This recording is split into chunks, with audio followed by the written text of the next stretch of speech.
Ladies, please hear me out. If you're over 60, especially past 70, there's a quiet but serious threat creeping into our lives, and no, it's not arthritis or heart trouble, it's losing your balance. Doctors now say nearly every older woman faces balance problems, and most of them are linked to daily habits we can actually change. So let me walk you through 6 common missteps you might be making. Don't panic, you can absolutely fix them. Stick with me to the end, because mistake number 6, that one surprised even me, and it landed me flat on my kitchen floor. Trust me, you'll want to hear it. Before we dive in, hit like, subscribe, and let me know in the comments, have you ever had a scary moment where you nearly fell? You're definitely not the only one. Let's get started. 1. Wearing the wrong shoes. This one can't be overstated. What you wear on your feet matters far more than most people think. You might believe your favorite shoes are still fine because they've been with you for years. But here's the truth: our feet change as we age. The arch begins to fall, the padding thins, and what used to feel perfect can quietly become a tripping hazard. I've been there. I used to wear those little slip-on flats all the time. They felt cute, easy and light, but they offered zero support. I started noticing how unstable I felt walking on uneven sidewalks or even across a rug at home. One day I nearly dove into a rose bush shoes. That moment changed everything. Here's what I discovered: the best shoes for us now have firm soles, non-slip bottoms, and ankle support. And no, that doesn't mean you have to settle for something that looks like it came from the hospital gift shop. These days you can find stylish options that are also supportive. I found a pair with memory foam and a firm heel design, and honestly, it changed how I walk. I feel steady, sure-footed, and confident again. I know it's tempting to live in soft slippers at home, but unless they have grip and structure, they might be quietly increasing your fall risk. At our age, a fall isn't just a bruise, it could change your entire life. A fractured hip can rob you of your independence faster than almost anything else. So think of your shoes as the base of your body support system. When they're solid, everything above them stays safer. And with the right pair, you'll walk taller, feel stronger, and carry yourself with more confidence. 2. Skipping strength exercises. I used to believe strength training was just for the young, or at least for folks in spandex. Lifting weights at the gym, I thought I move around the house, do some gardening, I'm active enough. But here's what I didn't know: once we pass 50, we begin to lose muscle every single year. It doesn't happen all at once, it's a slow fade, but suddenly you notice you need both hands to push yourself out of a chair, or you muscle loss. Hesitate before stepping up a curb. That's the hidden toll of muscle loss. That's not just part of getting older, it's actually muscle loss. And here's the good news: you can reverse it. Once I started incorporating even a little bit of strength training, the difference was like flipping a switch. I never joined a gym, I didn't invest in heavy equipment either. I simply began using light hand weights while watching TV and added in simple body weight moves like wall push-ups and squats. Even resistance bands can make a huge impact. The goal isn't to bulk up, it's to keep your legs strong enough to hold you steady, your arms ready to catch you if you slip, and your core engaged enough to stabilize you when you move. Here's the truth: many older women don't fall because they're clumsy, they fall because their muscles aren't strong enough to catch them when they trip. You know that moment when you stumble and try to regain your footing. If your hips and legs aren't up to the task, down you go. It's that simple and that serious, but the fix doesn't require hours in workout gear. Just 10 to 15 minutes 3 times a week can rebuild lost strength and restore your confidence. I used to dread uneven sidewalks. Now I walk my dog around the neighborhood with my shoulders back, and my chin-up. Strength isn't just about muscles, it changes your mindset. It makes you feel sure of yourself, and that feeling, it changes everything. 3. Vision changes. Overlooking vision changes. This one really caught me off guard. Most of us don't immediately connect balance with eyesight, but they're deeply linked. As we get older, our eyes undergo subtle changes, and it's more than just needing readers for the morning paper. Your depth Perception fades your peripheral vision. Narrows you start struggling to see.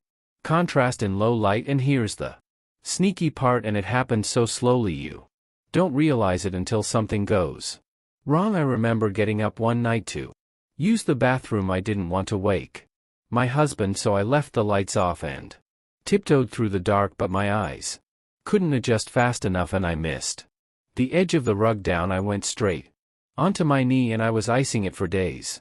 The next morning I scheduled an eye exam. Sure enough, my prescription had changed.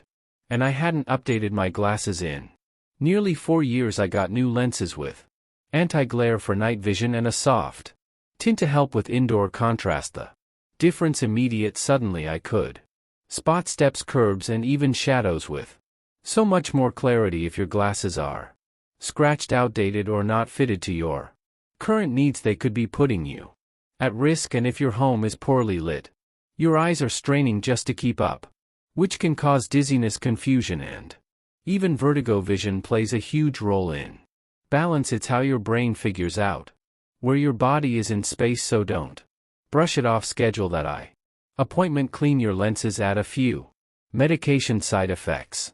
More light sources around the house. Your vision will improve and so will your stability. 4. Overlooking medication side effects. Now this one hit closer to home than I'd like to admit. I had just started a new prescription to help manage my blood pressure, something my doctor suggested to ease the dizziness I'd been feeling. Ironically, not long after I began taking it, the dizzy spells actually got worse. I'd rise from the couch and feel like the room shifted, almost like I'd had one too many sips of wine. At first I brushed it off. Maybe I was just overt tired or hadn't had enough water that day, but deep down I knew it didn't feel right. One night I stood up too quickly and stumbled straight into the coffee table. Thankfully I didn't fall, but it shook me. That's when I finally turned the box over and read the fine print. May cause dizziness or balance issues. We trust our doctors, and we should, but that doesn't mean we can ignore the signals our body gives us as we age. Medications affect us differently. What worked fine at 50 might be too intense at 70, and when you're juggling multiple prescriptions, the interactions can quietly chip away at your balance and stability. I went back to my doctor, explained what was happening, and he adjusted the dose. Almost immediately the dizzy spells stopped. No more shaky mornings, no more near misses. So here's what I've learned. Always pay close attention to how your meds make you feel. If you notice what I've learned, lightheadedness, fatigue, or off balance moments, write them down and bring them up at your next appointment. Make a full list of everything you take, even vitamins or over-the-counter stuff, and share it with your provider. You're your own best advocate. Don't let anyone make you feel like you're overreacting. These small pills can have a major effect on your safety, and sometimes just a slight change in dosage or switching to a different brand can be the difference between feeling off-kilter and walking steady again. 5. Grabbing furniture. Instead of using proper support, I used to feel proud that I could get around without a cane or walker. I'd rely on counters, chairbacks, even door frames. When I felt wobbly, I joked that I was wall walking. I told myself it was just a creative way to stay independent, but if I'm being honest, I was afraid of what it meant to use a cane, like admitting weakness, like taking a step into another. Chapter 1 wasn't ready for theirs. Something emotional about it. That first time you reach for support feels like more than just a physical act. Then came the wake-up call. One afternoon I was carrying laundry from the kitchen to the living room. My hands were full, so I didn't have anything to steady myself. I tripped over absolutely nothing, just a slight loss of balance, and nearly crashed into the end table. That was the moment I realized something needed to change. Relying on furniture isn't a plan. It's not secure, not always nearby, and definitely not designed to catch you. So, my experience, I got myself a cane, of beautiful one, lightweight with a padded handle and a floral print that actually made me smile. And guess what? The world didn't fall apart. I wasn't humiliated. In fact, I felt more stable and more at ease. I began Walking with confidence no longer. Reaching out or leaning for support it didn't strip away my independence, it actually gave it back. Choosing to use a cane or walker isn't a weakness, it's a smart decision. It means you're prioritizing your safety, strength, and control, and trust me, people respect that a lot more than watching you wobble or struggle. So if you find yourself hanging onto furniture more often than you care to admit, maybe it's time to stop resisting and start leaning on something that's made to help you. 6. Neglecting balance exercises. I had no idea balance exercises even existed until I attended a wellness class at the local senior center. I assumed it would just be some stretching or light yoga, but the instructor, an older woman herself, introduced us to a few simple movements. Standing on one foot, shifting your weight side to side, walking heel to toe in a straight line, and let me tell you, it was more challenging than I expected. That's when I realized I hadn't been doing anything to actively preserve my balance. It's one of those abilities you assume will always be there, like breathing, but that's not the case. If you don't work on it, it fades after just a conclusion. Few weeks of these routines, 5 or 10 minutes at a time, I could feel real improvement. My ankles got stronger, my posture got better. I no longer felt like I had to brace myself every time I got out of a chair or stepped off a curb. I even caught myself dancing around the kitchen again, something I hadn't done in ages. And the wonderful thing is, balance can still be improved well into your 70s, 8s, and beyond. Our bodies still know how to learn. You don't need expensive tools, just a bit of room, a few minutes a day, and a little consistency. So don't wait until you've had a fall to take your balance seriously. Make it a habit. Just like brushing your teeth. If you're not sure how to begin, there are tons of free options available. YouTube videos, classes for seniors, and even your neighborhood community center can help.